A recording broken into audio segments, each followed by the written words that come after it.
और अब बीजेपी के उल्टी गिनती शुरू हो गई है।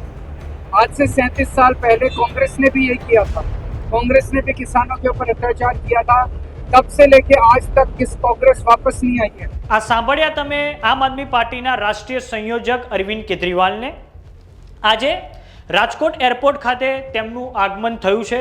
હજારો આમ આદમી પાર્ટીના કાર્યકરો રાજકોટ એરપોર્ટ પર ઉમટી પડ્યા હતા, કેમ કે આવતીકાલે આમ આદમી પાર્ટી દ્વારા સુરેન્દ્રનગરમાં એક કિસાન મહાપંચાયતનું આયોજન કરવામાં આવ્યું છે।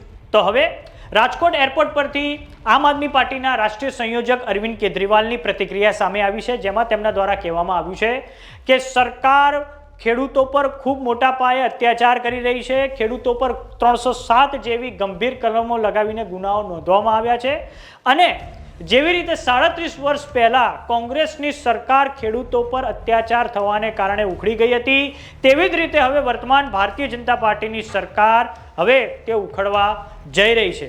આમ હવે આવતીકાલે આમ આદમી પાર્ટી દ્વારા સુરેન્દ્રનગરમાં એક કિસાન મહાપંચાયતનું આયોજન કરવામાં આવ્યું છે। તો હવે આ બાબતે आओ सांभळीए आम आदमी पार्टी राष्ट्रीय संयोजक अरविंद केजरीवाल और पंजाब मुख्यमंत्री भगवत माने शू कह્યું છે। महीनों से किसानों के ऊपर अत्याचार हो रहा है, लाठीचार्ज किया जा रहा है, आंसू गैस के गोले छोड़े जा रहे हैं, झूठे केस किए जा रहे हैं, छोटे छोटे गरीब किसानों को पकड़ पकड़ के जेल में डाला जा रहा है। 307 जैसी खतरनाक धाराएं किसानों के ऊपर लगाई जा रही है। ये सरदार पटेल की धरती है और सरदार पटेल ने अपने जीवन में न जाने कितनी बार किसानों के लिए सत्याग्रह किया था। आज हम किसानों के साथ उस आंदोलन में शामिल होने के लिए जा रहे हैं, उनके आंदोलन में उनका साथ देने के लिए जा रहे हैं, उनको कहने के लिए जा रहे हैं कि हम आपके साथ खड़े हैं, अंतिम सांस तक हम आपके साथ खड़े हैं। और अब बीजेपी के उल्टी गिनती शुरू हो गई है। आज से 37 साल पहले कांग्रेस ने भी यही किया था। कांग्रेस ने भी किसानों के ऊपर अत्याचार किया था। तब से लेके आज तक किस कांग्रेस वापस नहीं आई है। अब बीजेपी की उल्टी गिनती शुरू हो गई है और जिस तरह से बीजेपी किसानों पे अत्याचार कर रही है, गुजरात के सारे किसान एकजुट होकर बीजेपी को टाटा बाय बाय बोलेंगे। चुनाव आयोग देश में जहाँ भी लोकतंत्र खतरे में यहाँ पर मतलब देश में जहाँ भी लोकतंत्र खतरे में हो, आम आदमी पार्टी क्योंकि एक जन आंदोलन से निकली हुई पार्टी है, तो सेकुलर पार्टी है। अभी किसानों पे यहाँ पे बहुत बड़े जुल्म हुए हैं।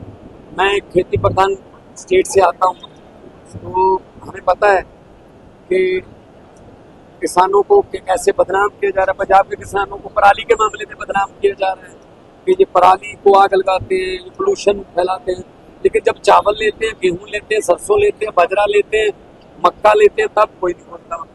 तो पंजाब में अभी संकट आया, किसानों की 5 लाख एकड़ हमारी जमीन बर्बाद हो गई, घर और मवेशी जो है उनका नुकसान हुआ। 1600 करोड़ अनाउंस कर गए मोदी जी, लेकिन अभी तक एक पैसा नहीं आया। 100 दिन हो गया, 50 दिन हो गए मोदी जी को वहाँ गए हुए।